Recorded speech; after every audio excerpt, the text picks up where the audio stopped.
gathered around for a little because it did ping and it went off and you got Behind the cover, yes. this member decapitated. It's probably because you're trying to hide something and make sure certain details don't come out.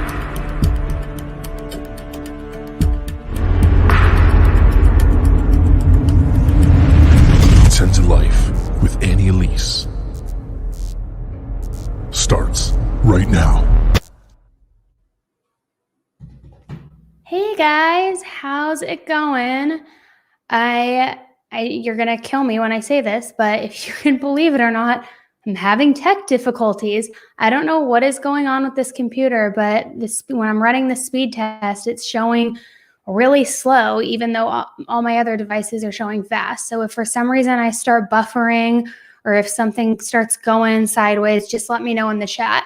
I'm going to try to just end up hardwiring it in because I think that's going to be the best solve for everything. But hopefully we'll get through it. We'll see. I know there's plenty of other people who are worse off right now with their Wi-Fi. So sorry, I just kicked my camera.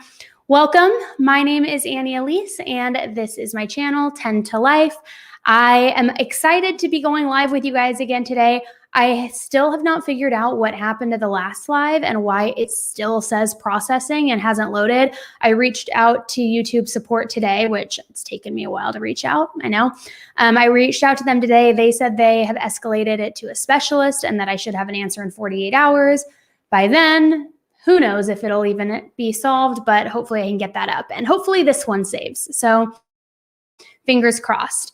Anyways, I want to first start by saying I want all of us to send all of our love and well wishes to those in Texas and those across the country who are suffering right now because of the weather. There is some really horrible stuff happening. I've seen videos and posts of people's homes being flooded, being damaged, the walls caving in. Of course, there's a lot of health issues out there. So I just hope that all of you guys are not only staying warm, but staying safe. I know it's a scary time out there. I saw somebody in the comments earlier said that they found a liquor store. So at least that's the silver lining. You can get through it with a little bit of wine, but hopefully all of this crazy weather passes soon and everybody's staying safe because that is very scary. So Texas friends, you are definitely in our thoughts and prayers. For those of you who are brand new here, don't forget to hit that subscribe button, give this video a thumbs up, stay notified of upcoming live streams and new videos when they get posted, and just staying in the know as new information comes out. Today we have a brand new case that I am really excited to share with you. I want to give you guys a little bit of a trigger warning before I jump into it because it's not it's not the easiest case to stomach. If you guys have you watched any of my cases on baby Brianna or Victoria Martins or other cases along that same kind of vibe and tragedy, that's where this one is going a little bit. And the reason that I do want to share it is because I want to get your feedback because there's a couple different layers to this case. And I want you guys to weigh in the comments and when I open up panel, because to me, I feel as though it's one more case that proves how flawed our system is and why things like this continue to happen, even though there's already been a red flag raised in the past. And so it's another case I just want to bring awareness to and get your insight and your feedback in on that. Before we jump in, I want to say hi to some of you guys in the chat.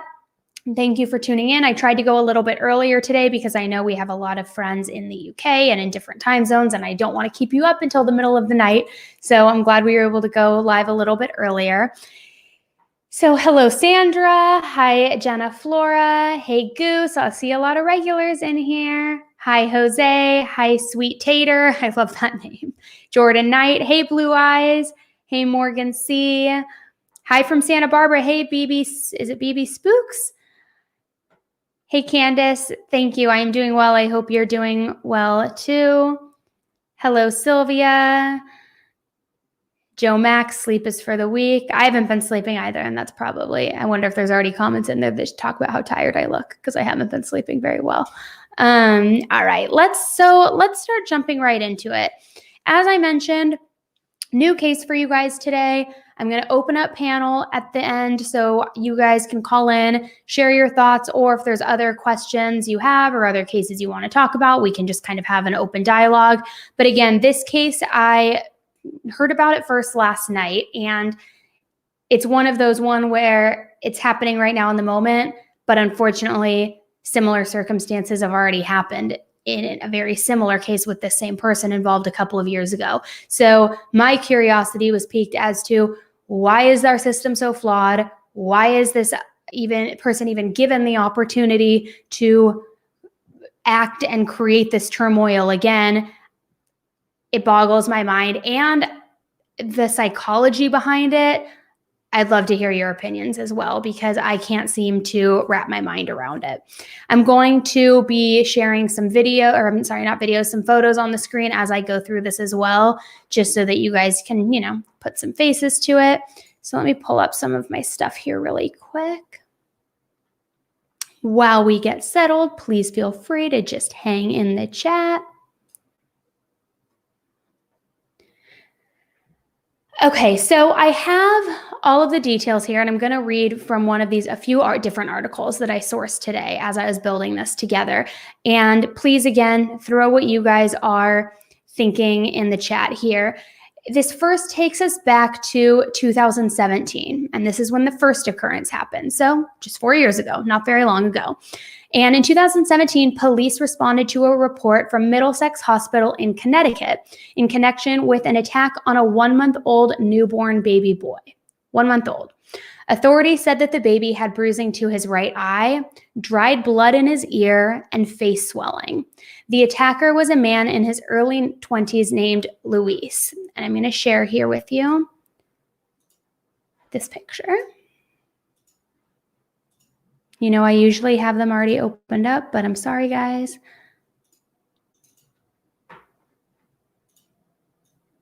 Pre-records are usually so much easier for this. Okay. Okay, so this is Luis. Investigators said that Luis attacked the baby while he sat in the car with the newborn, waiting on the baby's mother to go grab her debit card from inside the house.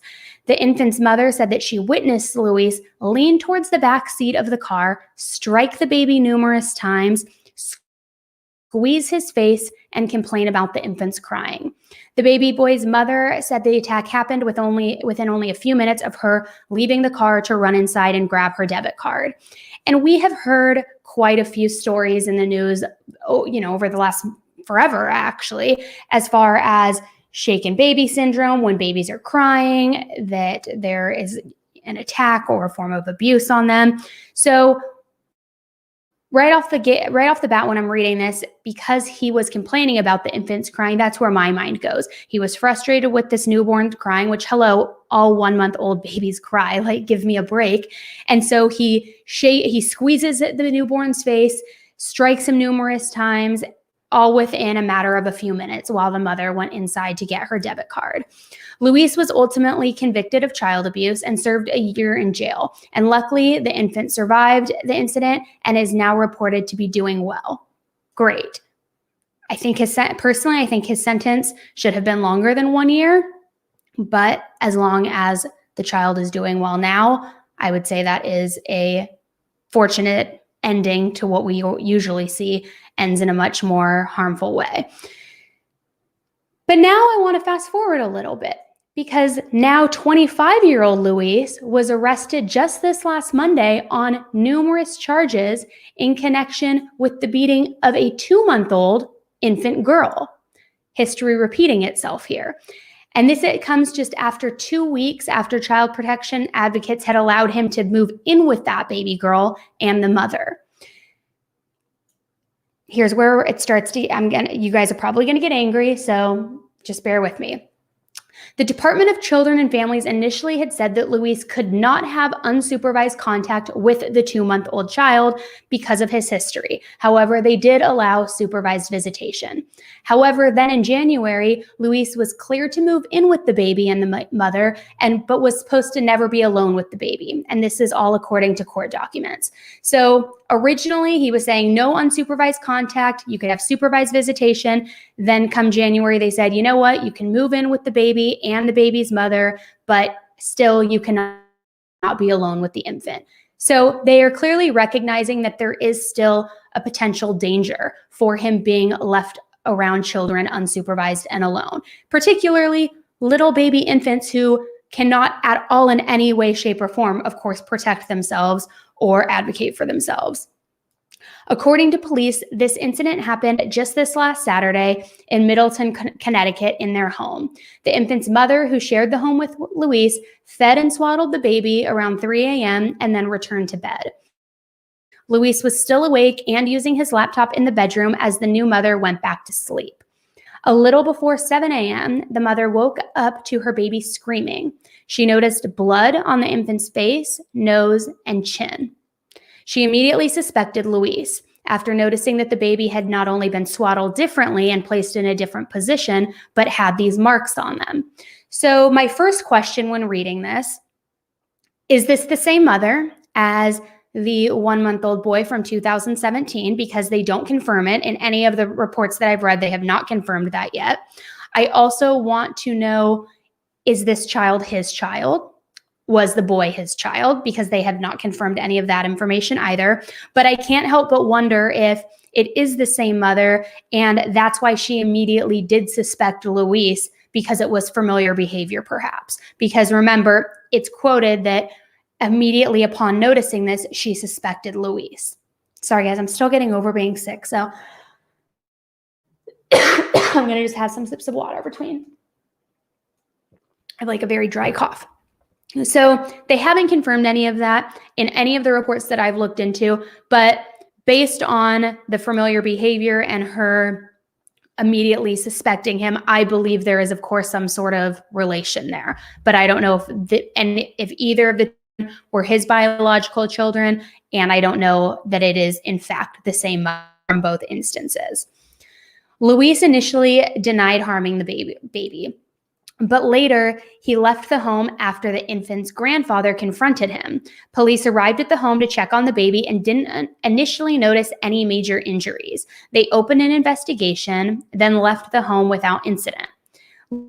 Luis then began messaging the baby's mother, apparently pleading with her to not cooperate with the investigation. Luis kept changing his story, the mother said. He said he never harmed the baby, and then he said it was an accident.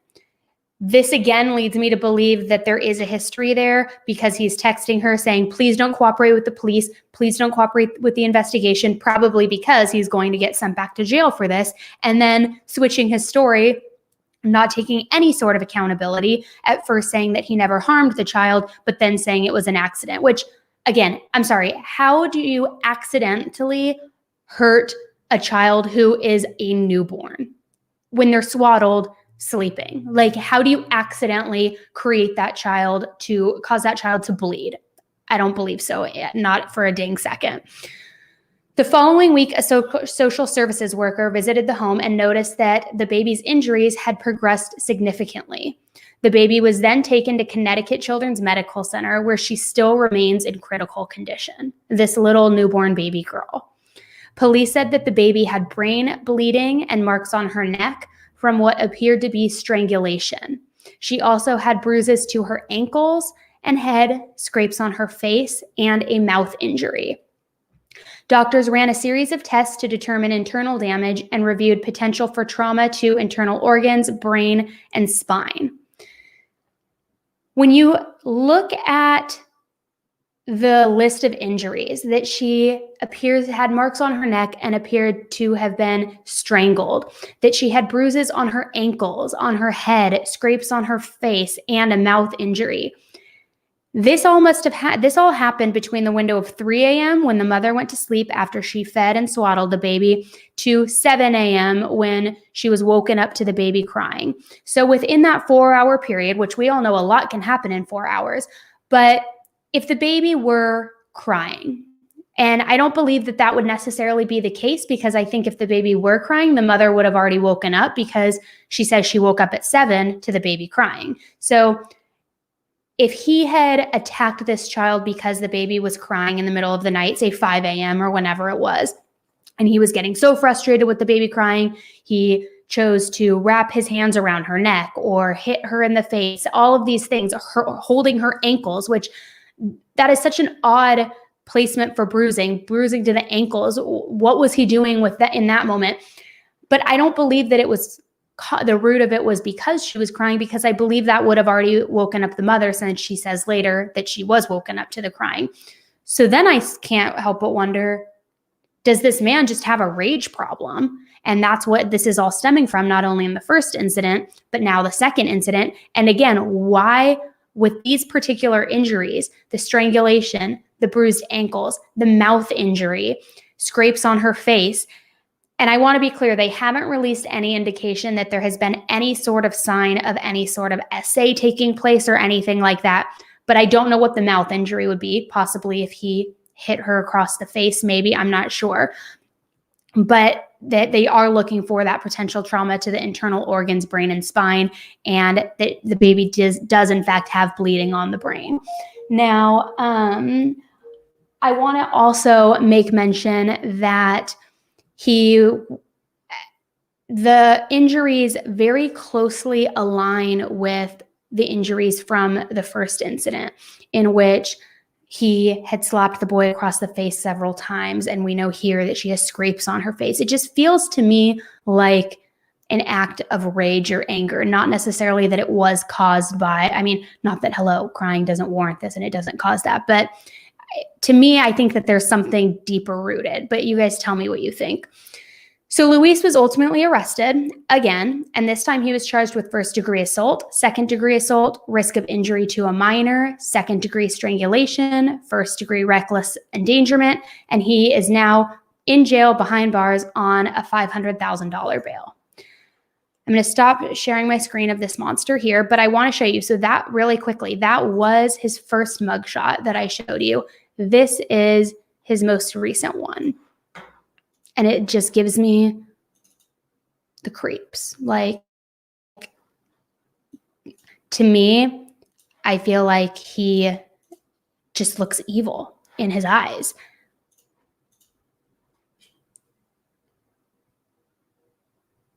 What do you guys think? Something about it it looks very, very evil to me.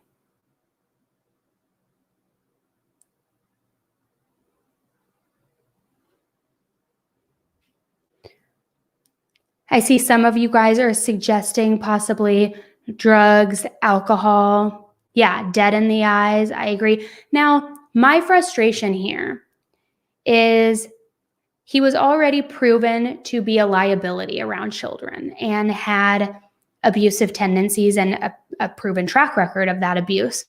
So I get that they were saying that he can't have any unsupervised visits, but they granted him access to move in. To me, I see a flawed system there. As how can you allow somebody to move in in the same house as a child who you also know is a potential risk and liability with these circumstances, and never believe that they will be alone together?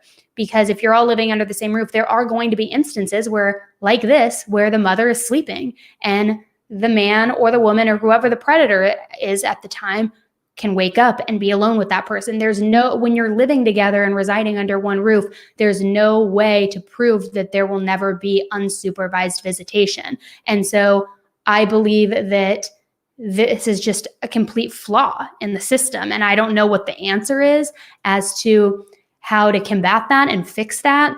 But I would imagine, there has to be a way. Maybe it's that you're just not allowed around children anymore. I don't know.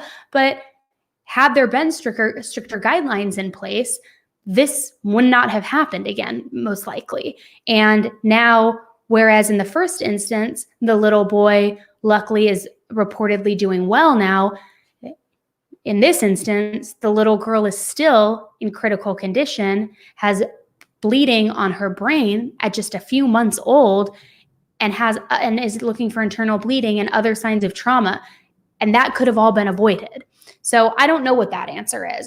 I'm trying to wrap my mind around it and trying to figure that out, because how you allow a predator like this to just go around children again and live in the same house. And if it was in fact the same woman from the first instance, first of all, why is she allowing him back in the house? Like, that's the first problem. But also, wouldn't that also be some sort of strict guideline as to, no, there's a restraining order. You can't go around this woman. You can't go around her children. I don't care if they're your children. Like, I just don't understand, and we need more information about that, but I don't understand what steps were taken to get us where we are now with this. It just blows my mind.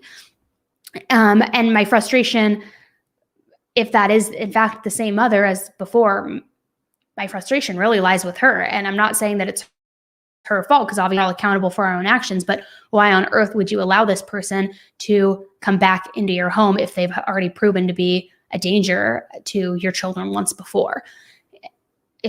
It doesn't make sense to me. I can't understand. I literally cannot understand it. So I would like to know what you guys think. Sarcastic Superhero Girl is saying the fact that he was told no unsupervised visitation leads me to believe that it's his daughter. That's a good point.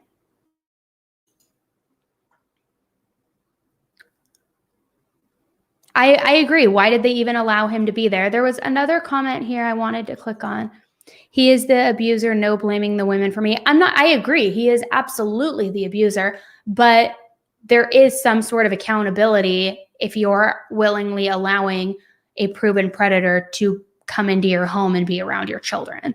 Not that it's her fault primarily, but there, in my opinion, there is still a level of accountability that should be there, should she have been, in fact, the same woman as the first instance. As a new mom, I could hear a pin drop. She didn't hear him hurting the baby. Fishy. So April, that's my thought, because she, in the court documents and in the police statement, says up at 7 a.m. She swaddled the baby, put the baby to bed at 3. She woke up at 7 a.m. because she heard the baby crying. So if the baby was crying in that span between 3 a.m. and 7 a.m., and if that's what caused him to,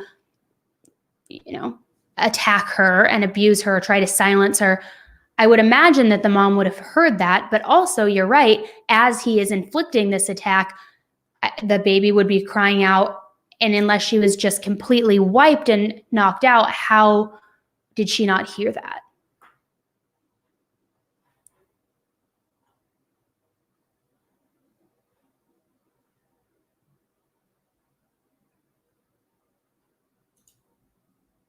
Allison saying, yes, exactly. A parent's job is to protect their child.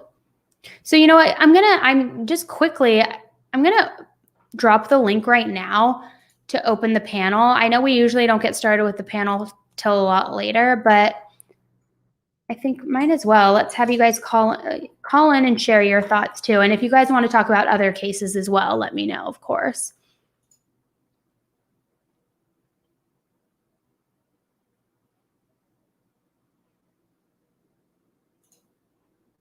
Be real. Law is clear on endangering a child, right? Like, there's already been proof. He already went to jail for the same circumstances just marking 4 years ago, which we don't even know if it was like exactly what window between 2017 and now. So it's like, it's only been a few years and you're letting him back around children. Why? How? And if he does do drugs or drinks alcohol, is he also under mandated drug testing or check-ins? Is there any sort of probation still in place from his first offense and when he was in jail? Is there a way to monitor that if that's truly what maybe caused it? I mean, there's so many questions to this. Hey, Jordan. Hey, Cheryl. Hello. Hi. Why don't we start with you, Cheryl? She might not have heard him or the baby, because maybe he had his hand over her mouth, and that's why she has the injuries from her mouth. You don't know, maybe he tried to gag the baby. That's why she has the injuries to the mouth. That's a great point. Now, what's your thought on why a person like this would be allowed around children again? He shouldn't be. I don't think he should be at all. I think that the mother should not let her. I mean, we don't know if it's the same person that's from before. So we don't No, know. it's not. could It be a hasn't new- been confirmed yet. Right. So we don't know. It could be somebody brand new, and maybe she didn't know the full history. Which I don't know if that's more alarming or less alarming, because if it is somebody different who didn't know the history, this then shows a clear pattern of abusive behavior targeted at infants, which that's, Right. an entirely new layer of scary on top of everything. Right. And that's what I think. You never know that it can. I don't think it's the same woman, because if it was me, and I wouldn't have let him back in. I don't think it was the same woman. Mm-hmm. I think it's a new person. Yeah. God, and maybe he's like targeting. The whole thing is bizarre. It's weird. The entire thing Maybe is bizarre. He's targeting women with kids. I don't know. Maybe something happened in his childhood, and he's just obviously he looks crazy in that picture. Mm-hmm. I know. But Jordan, Cheryl, I want to let Jordan chime in here for a second, but please stay on. Jordan, what are your thoughts? I want to say something to Siren Jag in the chat. No matter if you're a mother, a father, anything, don't blame a mother for wanting her child to sleep on her chest. I breastfed both of my kids, co-slept with both of them. They are fine. Everybody chooses different things. I must have missed that comment, but yeah, I'm with you. I think saying it was bad for me to sleep with my children, and that's what I was saying. I breastfed at 2 a.m. Hey, put a boob in their mouth, they'll go back to sleep. I made sure to roll over on them. But one, if it's a new person, why is she not doing enough background information on the person she's in a relationship with? And if CPS is involved with a person that is not biologically your child, saying if it's not the dad's kid and you have CPS, is that not your first sign saying, hey, he don't need around my kids? Mm-hmm. Absolutely. But that's what I can't help but wonder too. Like, my gut feeling, and I don't have enough information to really even support this, but it's just a feeling. I do believe it's the same woman. And the reason I think that is because she talks about how once he fled after he was confronted by the grandparents of the little girl, once he fled, he was trying to convince her not to cooperate with the police or cooperate with the investigation, which made me feel like maybe there was some sort of history there, and maybe not. But also to your point, like, maybe she didn't do a background check on him and this is just a stranger lying beside her. But if she did know that he was under sort of probation or that he had a past, why would she willingly allow him around her daughter? It makes no sense. But you're a mother. If I can just share from it. So my stepdaughter's bio mom had the same guidelines. Could not be left alone. Live with her parents and the kids in the same house. My daughter was in a car accident and paralyzed because of that. So that is the most oxymoron guideline CPS can put out there. And I'm in Massachusetts, so we're not far off. And the only way CPS would be triggered to oversee him being alone with this infant is if it is his kid or if it is her kid.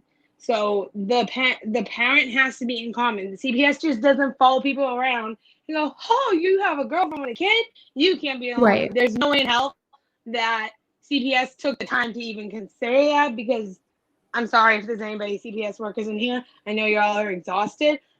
But they can't even keep track of the people who are currently hurting their kids with their kids in custody. They're not going to track down people who are getting boyfriends and girlfriends with kids.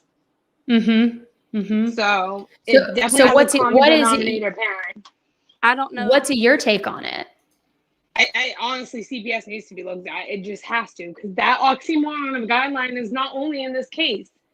The mother of my stepkids was told, you can live with your parents, you can live with your kids, but you can't be alone with them because we don't know if you're going to use drugs. So guess what? She took them home from a birthday party, was out partying the night before, went headfirst between Ford F-350 and paralyzed the 7-year-old. And guess what? Gosh. Still has parental rights to the kid. Is facing 3 felonies and can still have legal rights, visitation. And you know what CPS did when we went to them and said, hey, you were literally overseeing her when this occurred. They go, oh, you should take custody. Oh, you have custody. Let me close the case because they're safe with you. And they tried closing it with nothing. I was like, you're going to close it with a safety plan in place that says she was to never be alone with them again. And sure enough, because they didn't want any cans open, They wrote that safety plan and closed it up. Oh my gosh. It's insane the amount of oxymoron guidelines they give out. It's ridiculous. She relapsed every 6 months.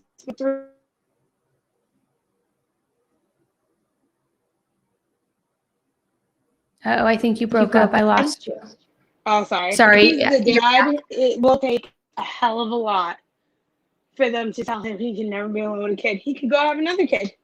It was just shown on one of the somebody who interviewed the CPS in, I think, California over the Orrin and Orson case. They said, you know, it doesn't follow you. If you have a new baby, it doesn't follow you. You still can get a chance. Just because you lose custody of one kid doesn't mean once your next kid is born, you're gonna automatically lose custody. No, it doesn't happen that way. Yeah. It That's should, like here in New but York, it doesn't. New York City too.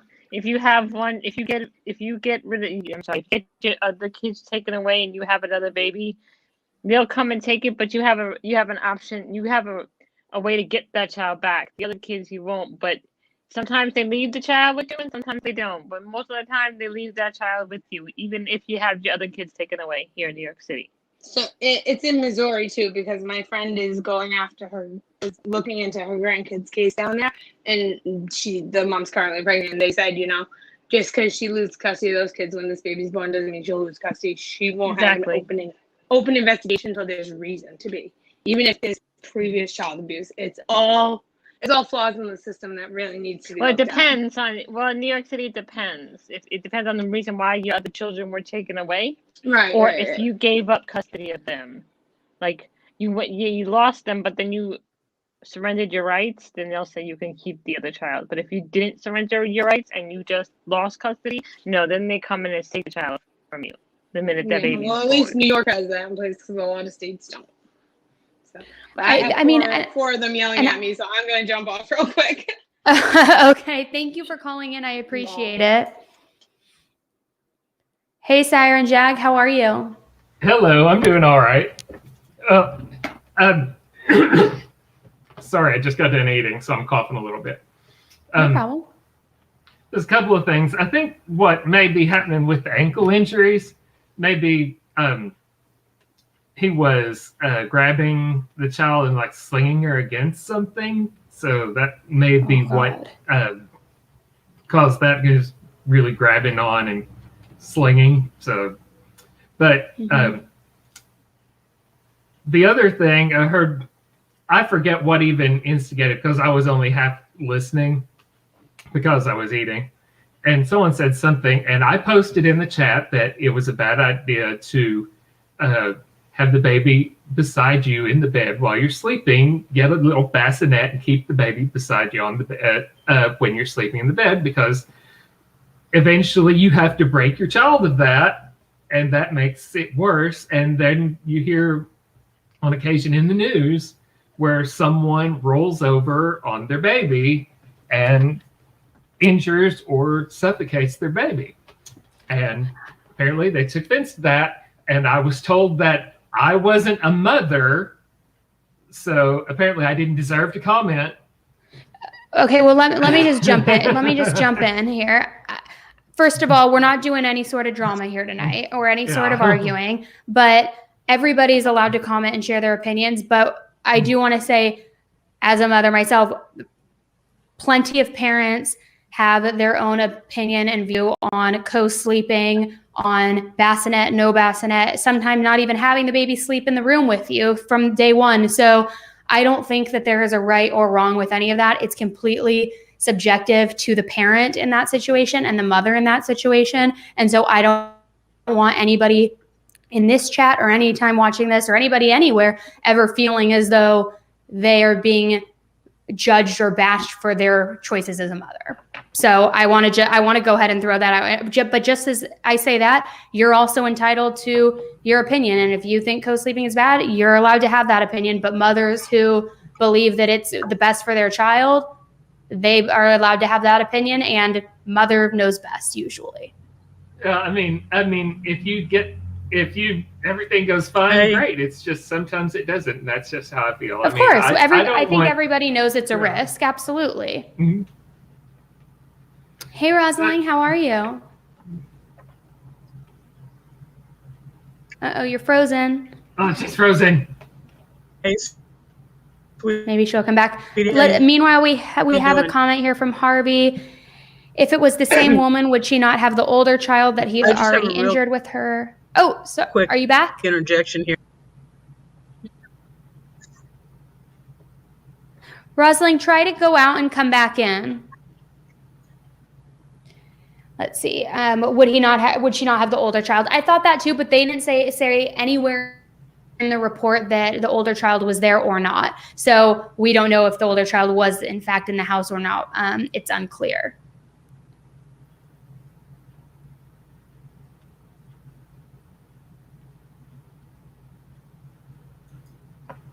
Jenna is saying, I sleep with a 4-pound Yorkie, and I haven't rolled onto her yet. All right, are you there? Rosalind, How about are you now? there? Yeah, better. I think so. Can you hear me? Yep, that's much better. Oh, man. Oh, no. Are you there? Yes. Yeah. Okay. Broken. Yes, Sorry, I am, and I'm still talking. Can it's you still not hear me cutting just in and yammering out. on? It's still How coming in about and now? out. Is this any better? That's better. Ah, crap. I typed it in the chat. Okay. I typed it in the chat.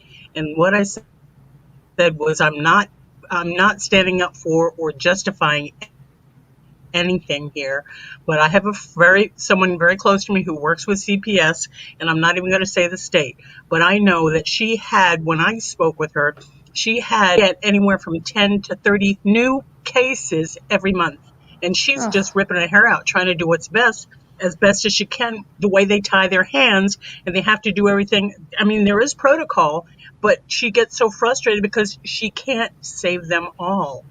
And when one does happen to not make it, and it's on her watch or on the pile on her desk, she goes into such depression because she knows there's something she could have done if they'd had more people in the office, if they had more people doing the paperwork, if more people, more money, and I'm not justifying anything that's happening out there. I'm just saying, let's not beat up the CPS people.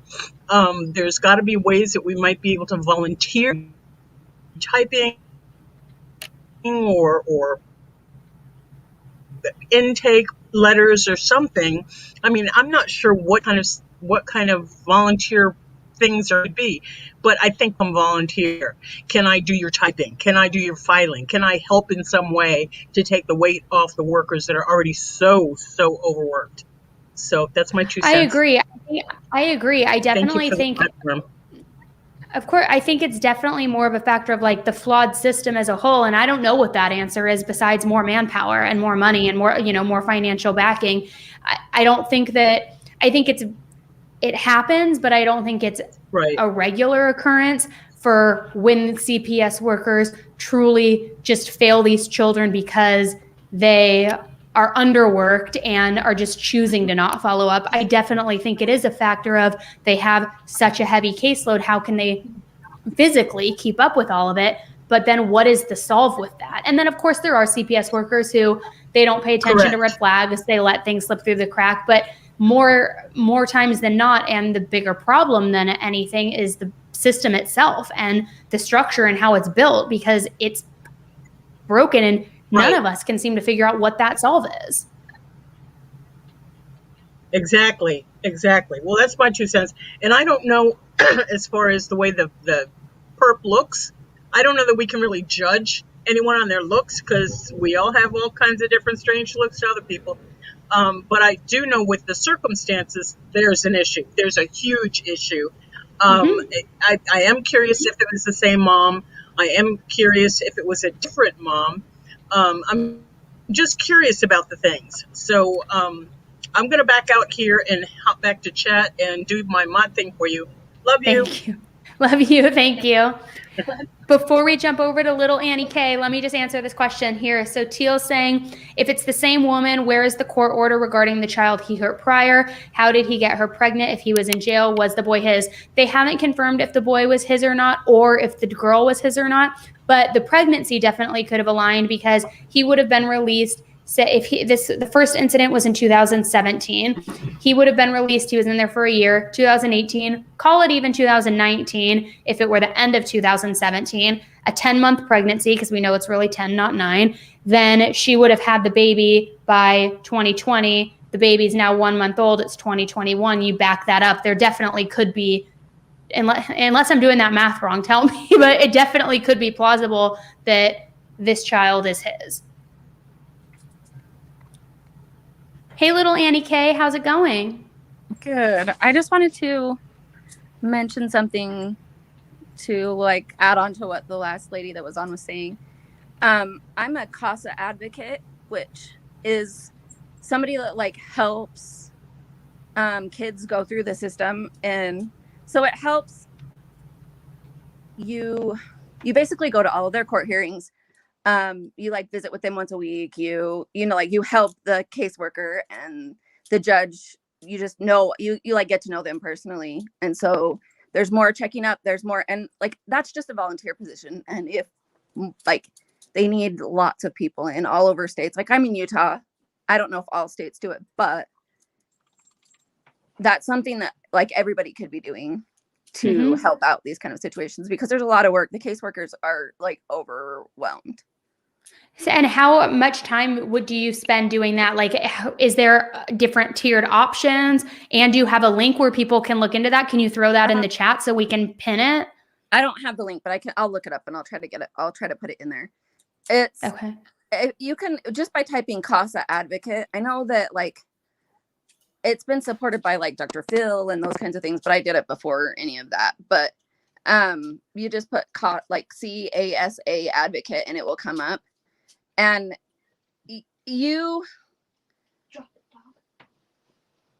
when you get signed on for a case, they kind of give you like, you have to guarantee that you're going to like try to get through the whole like 1 to 2 years, just depending on how long they think the case is going to take to go through.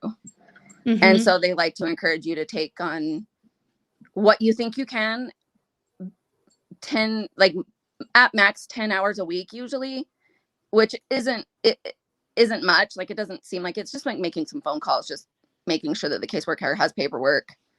And sometimes you do visits.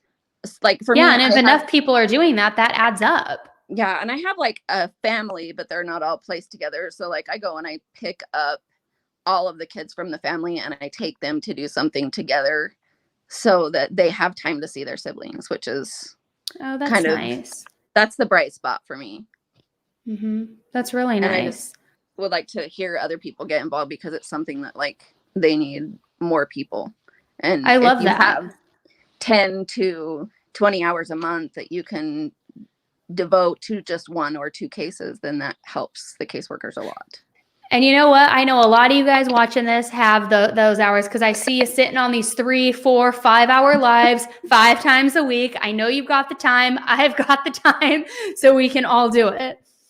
It's really simple. Like kids, I think you get to know the kids, and you are in there. You're like their person of trust that they know that they can come to without feeling like it's going right to the police or going right to the caseworker or going, it's like somebody in between, I guess. That's fantastic. I love that. Thank you so much for sharing. I'm for sure going to look into that. And then guys, I'll update the description to this video and I'll pin it as a comment on this video once it saves, assuming it saves, for anybody else interested. Thank you so much. I appreciate it.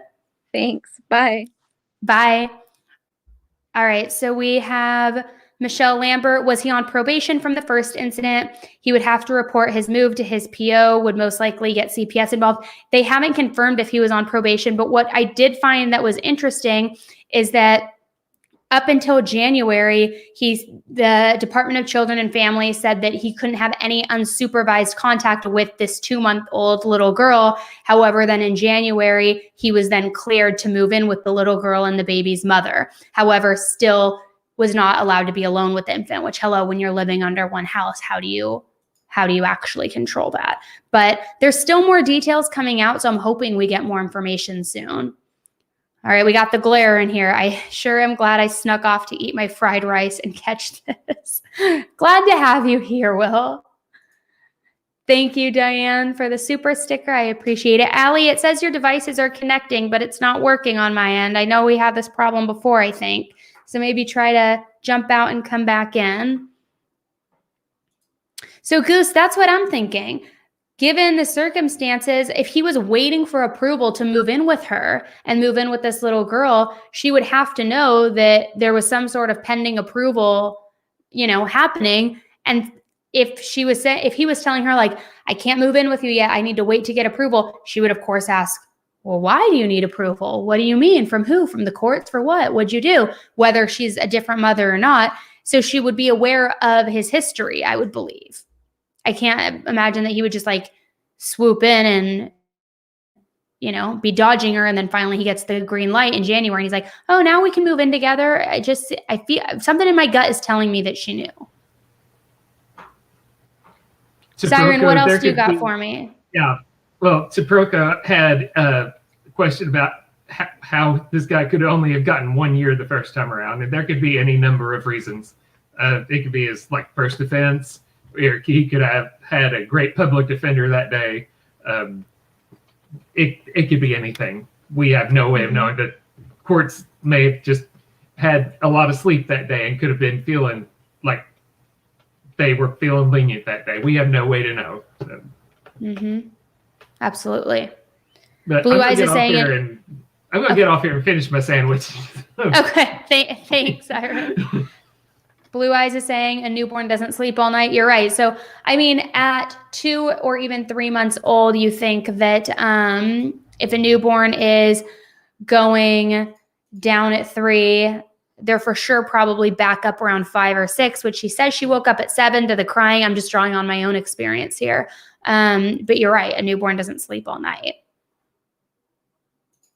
Becky is saying he should have never been allowed to move in with her. If she goes to shower, he's left alone with her. Exactly. That's what I'm saying. Like, if you're giving permission for somebody to reside in a home where you know that there is a potential risk, there's no way to control that they won't ever be alone with the child, because the other person is going to shower, is going to sleep, may have to go out and get the mail. I mean, there's so many different things. Just going to the bathroom. I mean, how can you guarantee that they will never be unsupervised with the child? It just seems very reckless and, I mean, kind of half-assed in my opinion.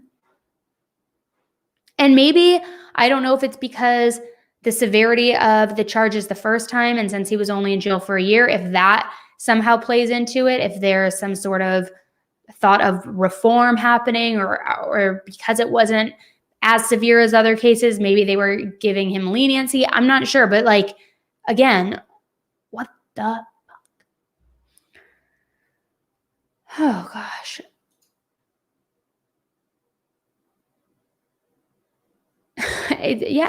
Everything here is just blowing my mind. Sandra, posting a link. Yeah, here, let me drop another link in the chat here. Sorry, here, let me pin it really quick too.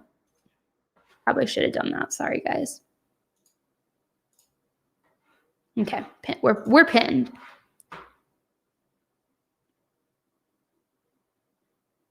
I think it's very interesting too. And yes, okay.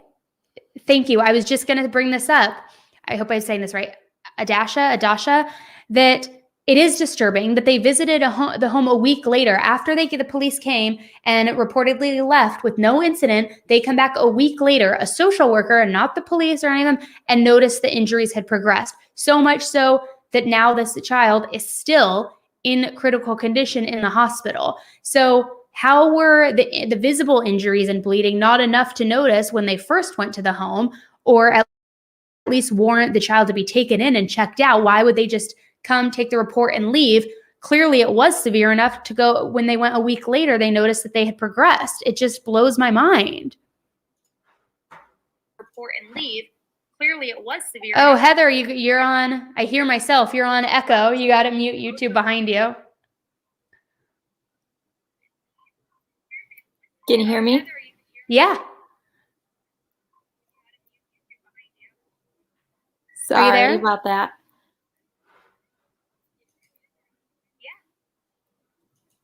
So There's what I still a wanted to little say bit is, of a delay, it looks like. yeah. Unfortunately, there is just a systemic problem right now. It's not an isolated incident. We're hearing more and more of these cases, unfortunately, almost daily. I live in a big city, and we're hearing CPS cases constantly being reported. And it is a systemic problem. There's a lack of funding to CPS. And with that, I mean, the cases are being overloaded on CPS. Absolutely. And I mean, I feel like so often when we hear about these failed situations and circumstances, so often it's when it's too late and it's when the damage is now already done. So how do we get ahead of it? And maybe it is through more volunteering. Maybe it is. And I know that, you know, the pay is not great. And so not a lot of people want to go into that type of line of work where you're a public servant and, you know, it's an unglorified job, so to speak. But it's like, we've got to, how has there not been some sort of work through yet to find at least not even a solve, but a better solution than what's out there right now? And I would think that with COVID, especially, and how much we're seeing these percentages and rates spike in abuse and SA and trafficking and all of these things because of the state of the world right now and remote learning and the accessibility to reach these children through their computers, the ability to take these children because they aren't being watched. Like, we're at an all-time high right now. Now would be the time, I would imagine, somebody would come up with some sort of solution. And again, I don't know the answer to that, and I wish I did, but it's something that I feel like we could all brainstorm more together and figure it out.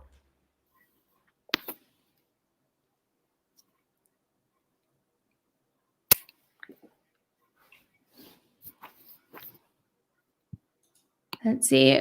Ooh La La by Lisa. If CPS has time to clear the abuser to move in, they had time to deny him. Either way, they should read the files. They have to take accountability. That's their job. Nothing changes if it stays the same. Mm-hmm.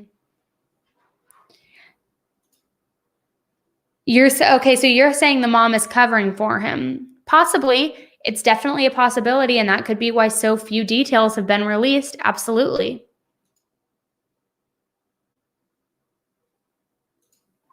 Be Real saying, in my opinion, it comes down to funding. Yeah.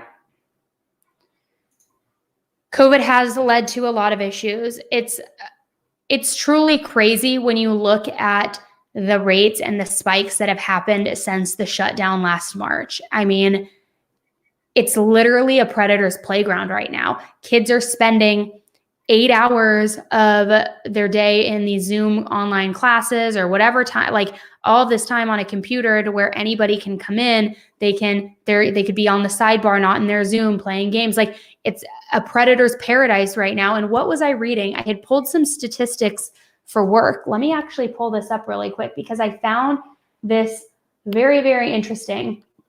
And what's interesting about it is that, let me just find this really quick. I was pulling it up for obviously more from like the fashion lens and the trend adoption rate and things like that, and what the shift is now because of COVID, and then now people are on their devices so much more. But this percentage blew my mind. Where was it? Okay. So on average, pre-pandemic, the Gen Z customer and younger customers, I've got my work hat on, were averaging approximately 50 hours per week on social media between Instagram, chat, Google Hangout, whatever it is, 50 hours a week. Now, because ever since the shutdown, they're averaging 134 hours per week on social media. And it's also totaling to 15 hours a day. So that is really scary, because to think that they were spending an average of 3 hours, 4 hours a day, now they're spending an average of 15 hours a day on social media because they're doing a mixture of remote learning, boredom, being on their devices. I mean, the accessibility to these children, it's just unreal. It's like a predator's dream. And you think of like what kind of damage consuming all of that digital content is doing to these people, and the insecurities it's causing through, you know, the TikTok, the Instagram. Like, I mean, it's really unsettling. That's more than half of their day is on a device. That is crazy. That is crazy. And to touch on that, Allie, not only are they spending that time on their devices, but they're also spending that time together. So situations where they're already, you know, in toxic environments, now you've heightened it by putting them in a home for more time together. So you've got parents that aren't used to spending that much time with their kids, trying to teach them on their devices, that aren't used to being teachers. Right. You know, they're used to sending them off to school. You're right. And then in addition to just this whole digital problem, you have the whole other layer of a lot of these kids who were being harmed or attacked or abused in their own home because of their parents or their caretakers or their siblings, and school was their only outlet, or teachers noticing. Now you're literally locking them in 4 walls with those people. So it's like we're seeing these spikes and all of these horrible things happen because so many different facets. It's just unreal. Oh, we've got Rodney here. Rodney, hello. Welcome to the stream. Hello there. Hello there. Hi, I'm here for the PS5 giveaway. I'm not doing a PS5 giveaway. Should I do a PS5 giveaway?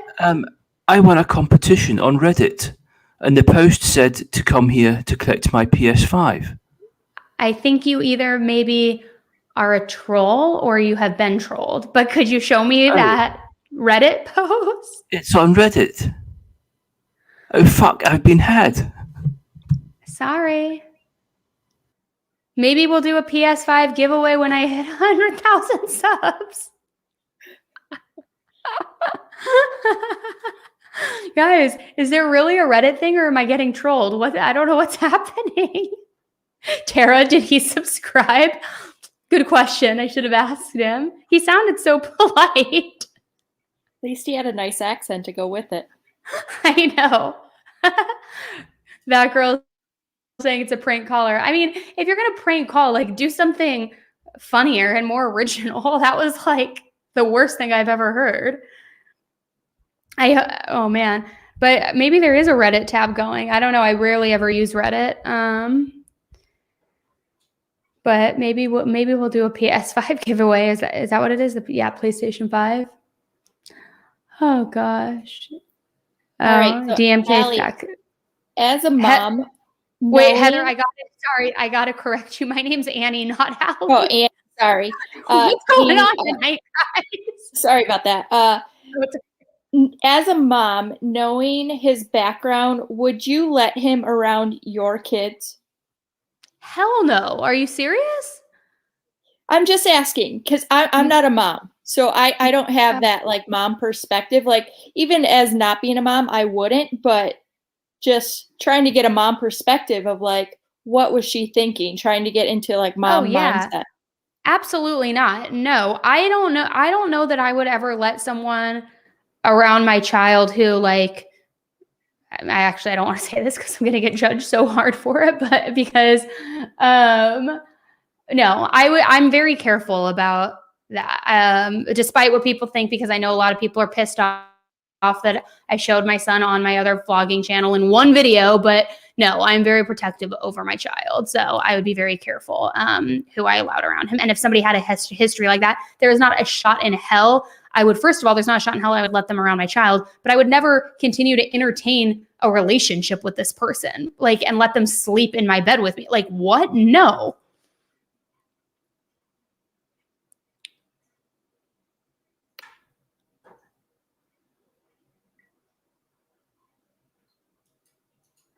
Let's see. The trolls are coming out in droves. I welcome it. Come on, trolls. We haven't had a troll call into panel in a while. It's kind of refreshing. Oh, there goes my camera again. So I'm hoping that more information comes out soon on this, because it's just very interesting that we don't have many more details, especially when the first instance happened in 2017. You'd think that there would be more details, like the mother's name, like more information to where we could like tick and tie things together. And I haven't been able to find anything in my research, but I'm going to do some more digging. Since this just got released like 24 hours ago, I'm sure more reports will come out and more information will be shared. And so hopefully more information comes out and is shared, like I just said. Hey, Goose. Oh, you're on mute. Anita, you're my favorite. Hey, sorry. There's like a really, there was like a bit of an echo. Oh, no problem. Uh-oh. And now there's actually a really bad delay. So I don't know. I might just call back in. Okay, try to call back in. Izzy saying she believed him and when he said he didn't do anything. Apparently ignorance is bliss. I don't know. Hey, Hannah. Hi. I just wanted to jump on, and sorry you guys might hear my boyfriend yelling in the background playing video games, but there's one thing that my what mom video always game is he kinda told me. playing? Stupid Fortnite. Hasn't given it up. My husband's like Warzone all day, all night. He tried that one, but he wasn't a big fan. So I don't know. He's all into Fortnite still. Sorry to interrupt. Go ahead. It's okay. I just wanted to jump on and say, you know, something my mom always kind of told me growing up is to be aware of how manipulative men can be, and not just men in general, but, you know, drug abusers, alcohol abusers, anything like that. And so we really don't know what's going on behind the scenes. So when it comes to the mom, like, yeah, I strongly believe that she probably did know that he had a prior history with this, but who's to say that he wasn't there manipulating her, saying, honey, but I love you, come on, we'll figure it out, it's never gonna happen again, and stuff like that. And you know, when you love somebody, logic kind of goes out the window sometimes. So I just kind of want to remind people of that, and not just say, you know, what the hell was this mother thinking when she let him come in the house, because she might not have been. She might have been under the influence of his little, you know, magical spell or whatever. So I just kind of wanted to say that, because I know a lot of people are kind of throwing it out there that the mom had something to do with it or whatever. And since we don't really know a lot of the background details yet, I hear you. I think that everybody can be manipulative, not just men. I think women as well.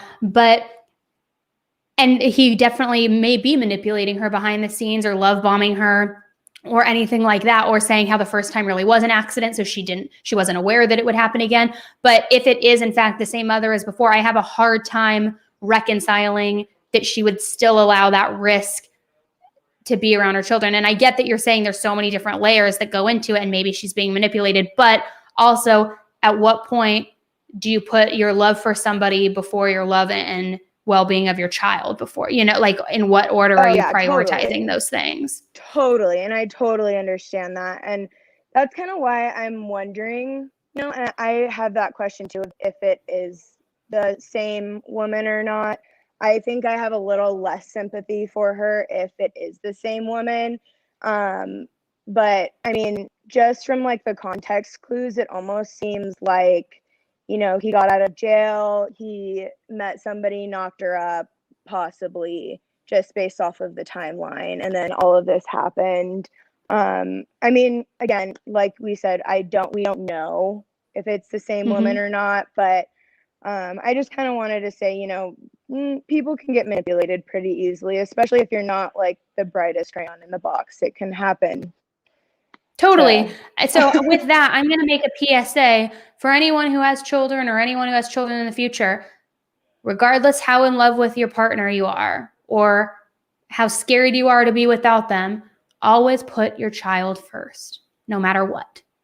Oh yeah, That's I should my have PSA. prefaced this by saying that I am not a mother, so I don't have that knowledge or experience, but just from, my mom's told me a lot of stories about herself being manipulated when she was younger and stuff like that. So that's always something I've been very, very aware of. That's great that she shared that with you, because it is something to definitely be hyper aware of and always kind of be on alert to, because it happens, and that's how trash dirt bags take advantage of people. Absolutely. Yes. Cool. That's all I Well, wanted to thank you say. so much Thanks, for Annie. calling in. Yes. Have a wonderful night. Thanks, Hannah. You too. Tiffany C. Hey, Annie. I just wanted to kind of piggyback off of what Hannah said. First of all, I'm not a mother, but what I do want to say is, as a former survivor of an abusive relationship, I kind of take context clues out of what's going on here with this case. And I think this woman probably is the same woman, because it sounds like she was probably in an abusive relationship, and it sounds like she's a codependent with this man, and it sounds like he probably played off of those things, and it was probably a lot of I love yous, and he probably has used a lot of abusive relationship things to groom her, tell her everything she needs to hear.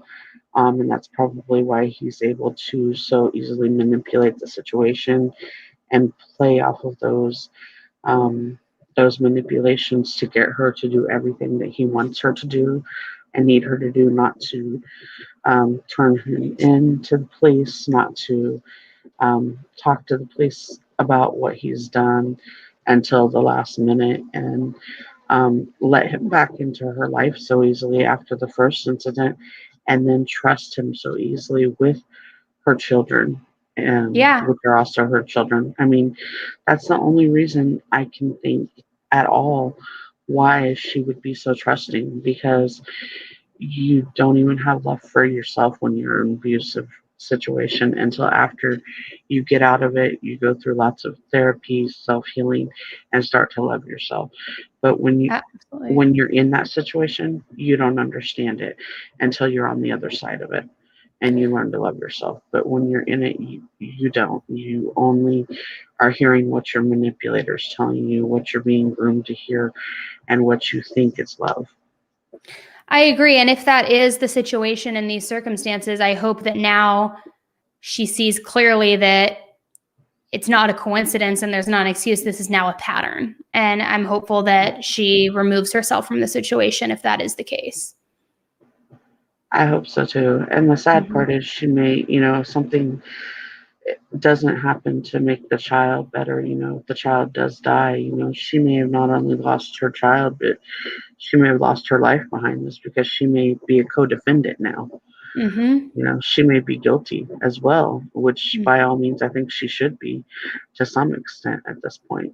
Absolutely. But that may be the waking up that she needs to get out of this type of situation, to go further and get healthy and learn what a healthy relationship is with herself before she starts looking for love in the wrong places. Especially, to me, from the mugshot you showed, it looked like there may be some substance abuse issues on his part. And if there are on his part, if it is the same woman and the same mother, there could be on her part too. And that definitely, that's a great point. I'm going to throw this up right now again. This is let me open the second one. Let me pull this up for everybody again, just so that everybody can see it.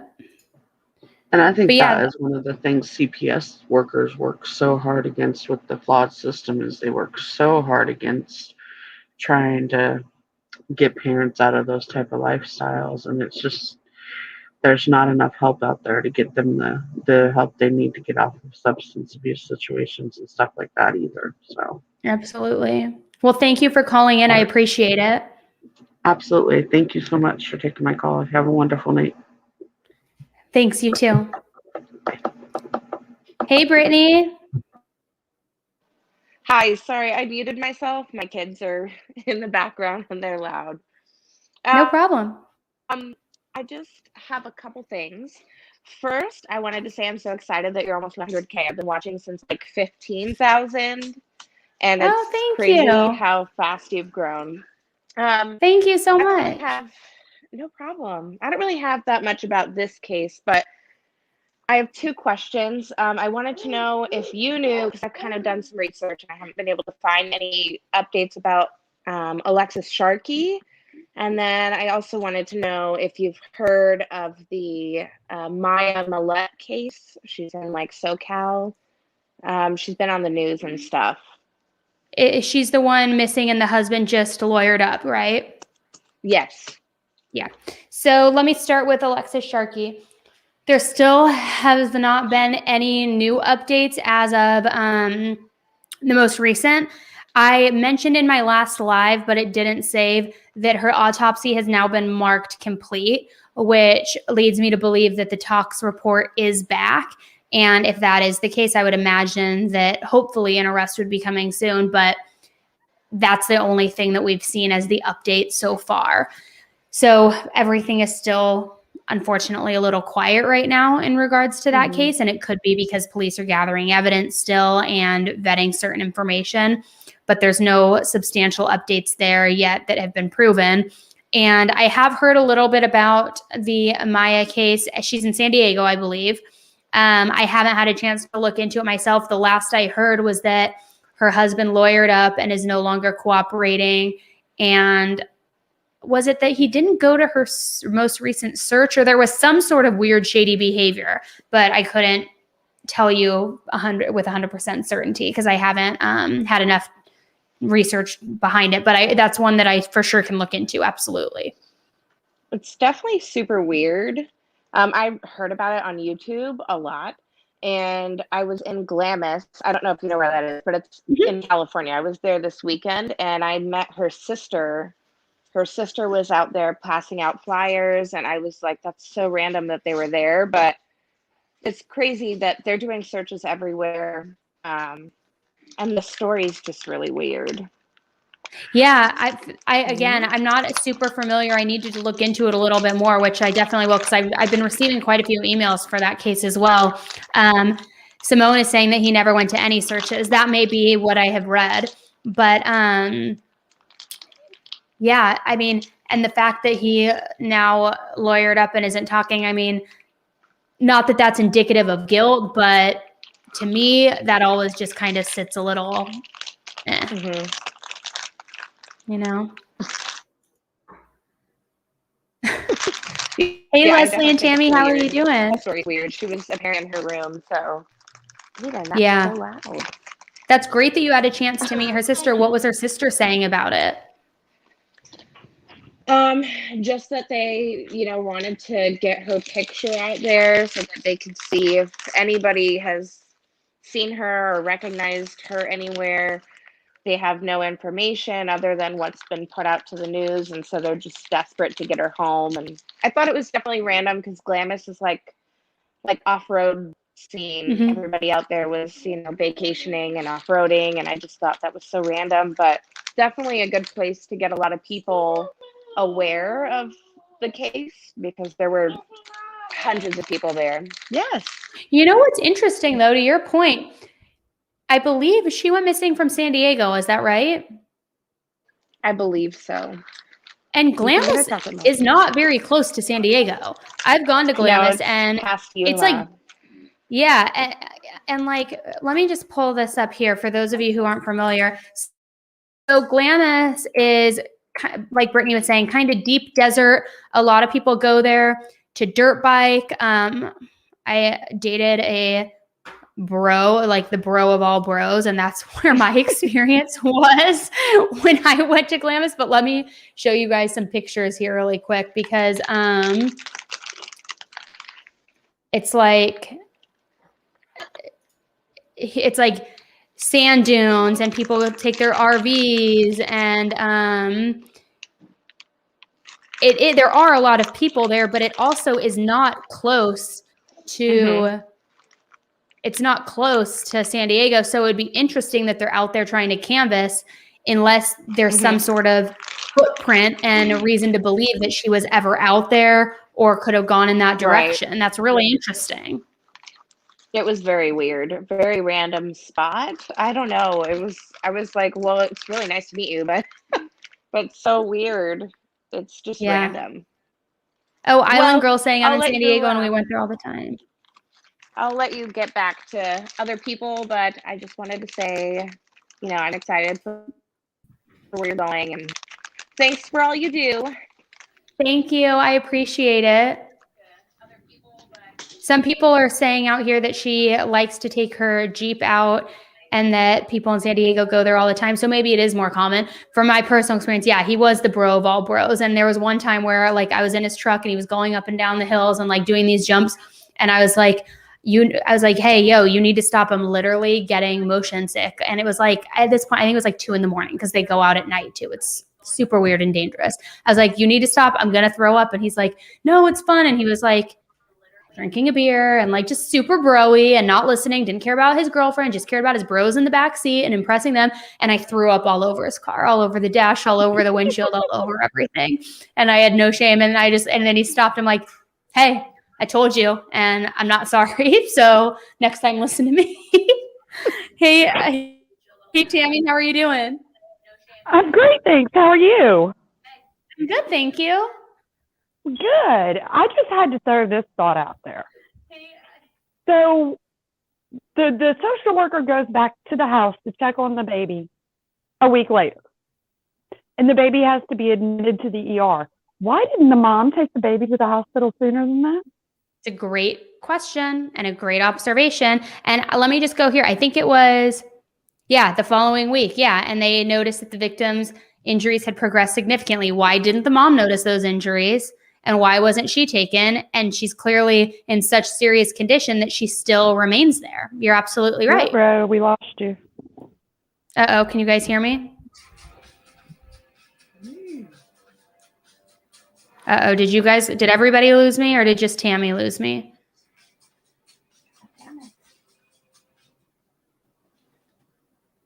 Guys, if you can still hear me, can you give me a 1? Maybe it's just Tammy who lost me. Lynn, can you hear me?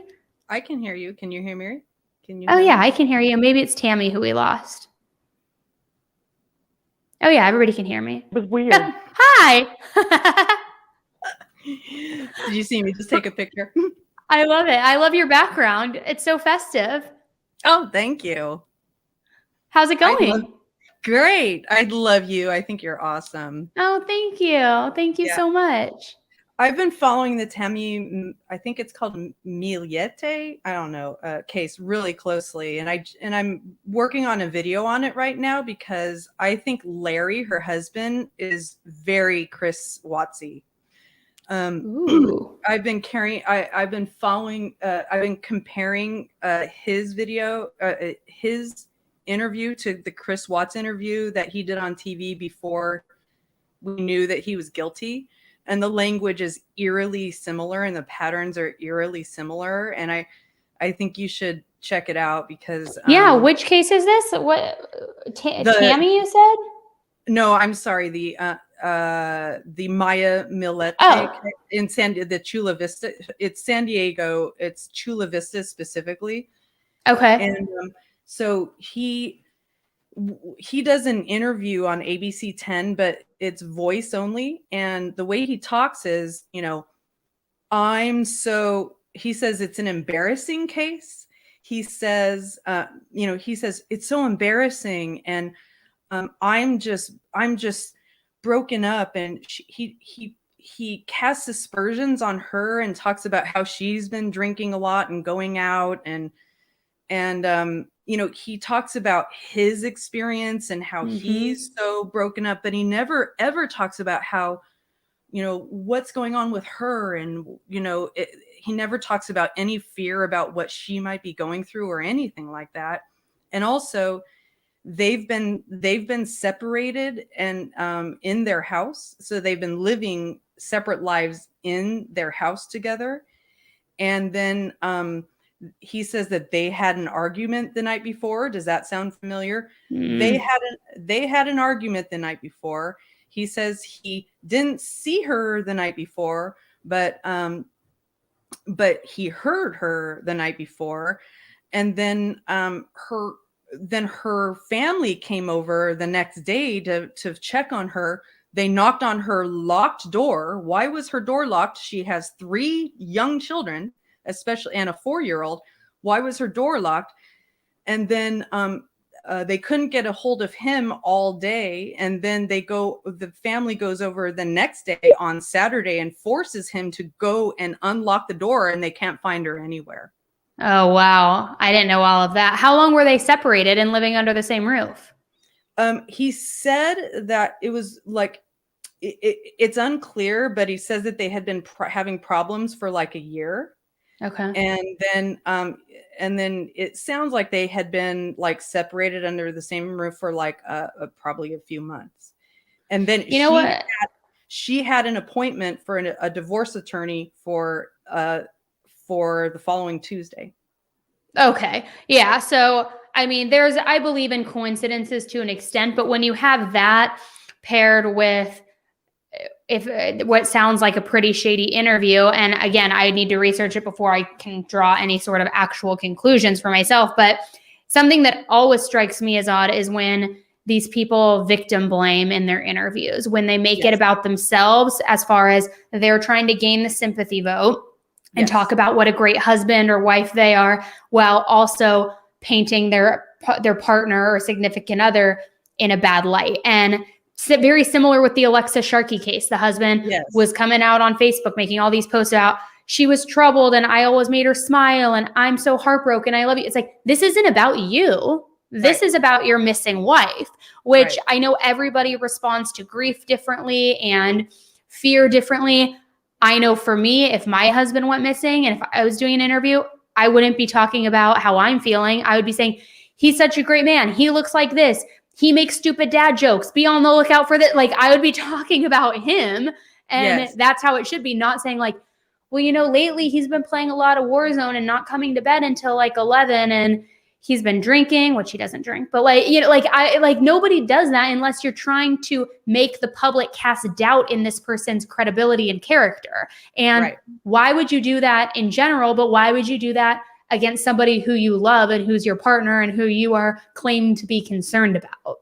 Correct. And his on another channel, her sister confirmed that he accused her of having an affair in an argument. And so he's just he's aggrieved. He's aggrieved that she has left him in this position. That's the way he has put himself out there. And then you can tell that he also, like, in this ABC 10 interview, the last thing that the reporter asked him is, how are you dealing with this? How are you feeling emotionally? And he's like, my face has aged. Great. Yeah. Wouldn't the thought be like, I'm heartbroken. I miss my wife. I just hope she's safe. I hope whoever has her returns her. I hope she's healthy. Like, my face is aged. Go get some Botox, bro. Like, what does that matter? Yeah. Wow. So he says, my face has aged. And then that someone who is that vain and that concerned with his outer appearance probably saw the reaction to that, saw the reaction to how, everybody's responding. And then he lawyered up and quieted down. And probably realized he had his foot in his mouth. He also probably saw the response, saw the response to other murderers and, how people responded to other murderers and said, I better quiet down, I mean, and you know what, though, you're right. This is my conjecture. This is all opinion, but. Thank you for adding that disclaimer. Yes.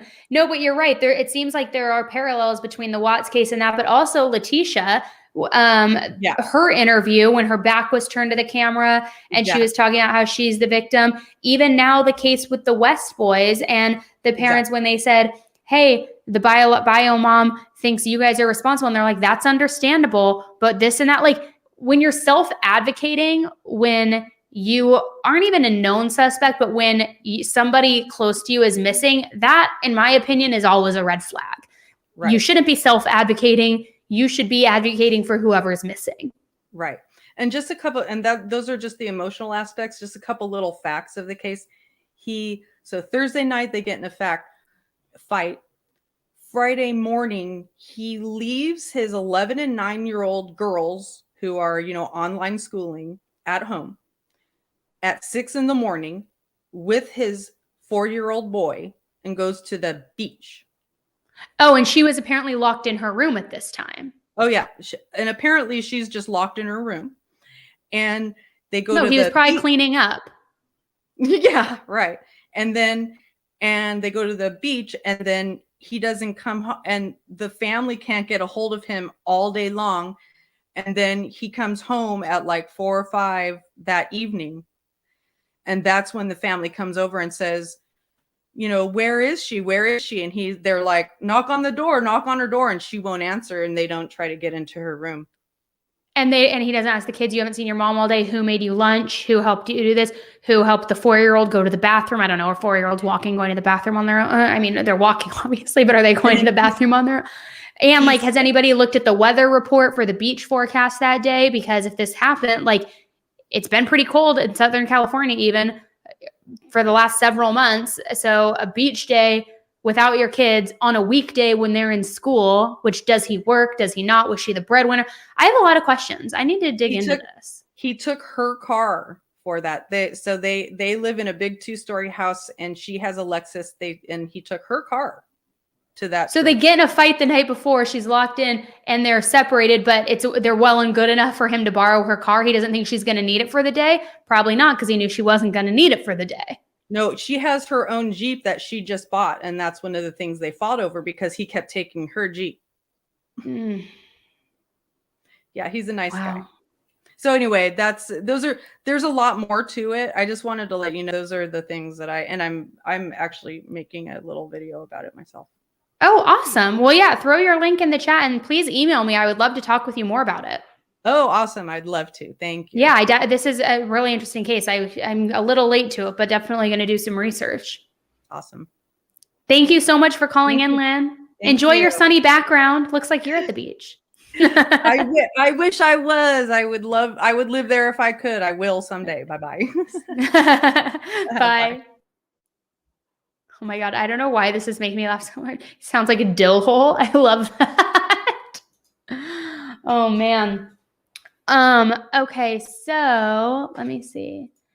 Annie, not sure if you remember, I asked about the jade tumbler you were drinking out of with the cool straw. Well, I finally found it online, but they don't ship to the UK. Is it this one? Is this jade? Oh yeah. I can ship it to you if you want. Email me. I can buy one for you and ship it to you. I wonder why they don't ship to the UK, but email me. I'm happy to. All right. Guys, so it sounds like that's a really interesting case. So I want to get your opinion. I know it's a little bit not old because it's still very active and in the news, but because there is so much content out there and information out there, is that something you guys would be interested in me diving into deeper and covering? Put a 1, or if you'd rather move on to like super right now emerging cases, put a 2, and we can gauge. But I would love to know what Lynn's show is. She sounds like a really intelligent woman.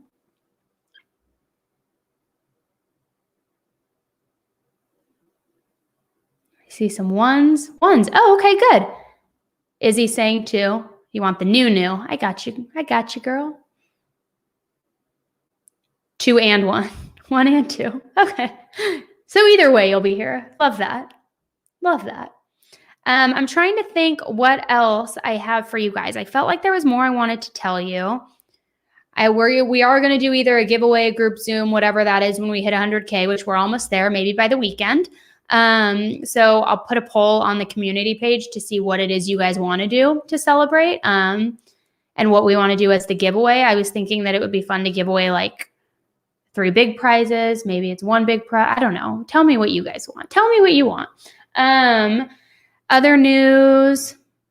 I have exciting news, but I can't share it with you yet, but it is on the horizon, and I hope to be sharing it with you guys soon. Meredith, thank you so much for the super sticker and for your support. I appreciate it. A PS5. Somebody said, can you even get a PS5 right now? So are they hard to get? But I mean, I'll try to do it. You know what? Screw it. I'll just give you guys my husband's PS5. Get him off that thing. I don't even know if that's what he uses. The only video game system that I remember using was like N64. So no, guys, no. Sorry. I see a lot of comments asking if I'm pregnant. No. No, it's other exciting news that I'm hoping to tell you guys soon, but I can't yet. Can't. But let's see what else. Let's see. Bite me because I was late. Oh, thank you, Bite me. I love it. I ain't simping hard enough if I don't. I appreciate it. Love it. There was something else that I wanted to tell you guys. What was it? Shoot. It'll come to me. Sorry, guys. It'll come to me. Meanwhile, for those of you who are new here and haven't subscribed yet, you hit subscribe so that you get notified of the upcoming live streams as they happen. New video, please give this a thumbs up. It won't stop the video at all, and it'll help push it out there. And if you want more access, you can always join Discord. You can always join Discord. It's where we do private group chats all during the day, and we have threads for all different cases.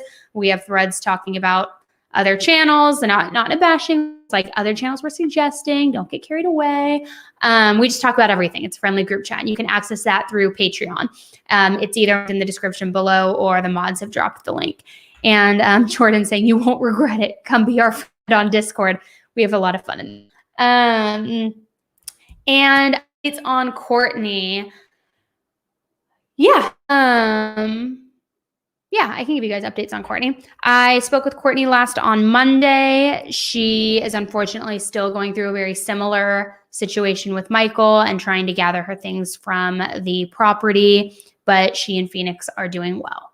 Let me see if there's anything else in here that I need to share with you, but I don't think so.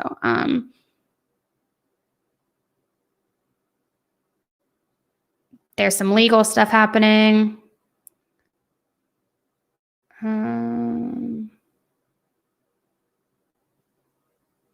There's some like gross personal stuff that happened that is just dirtbag stuff. Let me see. He's hiding some of her stuff, hiding some of her paperwork, personal paperwork, business paperwork. I mean, just like it's a tumultuous thing. And there's, they unfortunately aren't seeing eye to eye, and it's creating a lot of heartache. And according to Courtney, he hasn't made an effort yet to see Phoenix, which is just heartbreaking. So, and Lynn, here, did you drop your channel? Hopefully you did. And yeah, the Valo Daybell case. Oh my God, we could talk forever on that. God. And I saw today there was a Zoom hearing with their attorneys, and she was trying to like get access to a cell phone or something. I have to go back and watch. I was watching it on Profiling Evil between my meetings. But they were trying to petition to allow her to have a cell phone or something. Like, I can't with this woman. I cannot with this woman. Anyways, thank you guys so much for tuning in today. I hope this live saves. Fingers crossed. Please don't forget to give it a like on your way out and subscribe if you haven't already. Turn that notification bell to on so that you get notified of live streams and new videos when they get posted. And also so that you can stay updated with what we do to celebrate 100,000. I will post it in the community tab. Meanwhile, I will research this case and get more information for you guys. And when I have updates on this case, I will also let you know. Until the next case, stay safe. I'll catch you on Discord, and I'll talk to you guys soon. Have a great week, guys. And Texas, stay safe, stay healthy, stay warm. And put on your tequila sweater if that's going to help. That's what I would do. All right, guys, have a good night.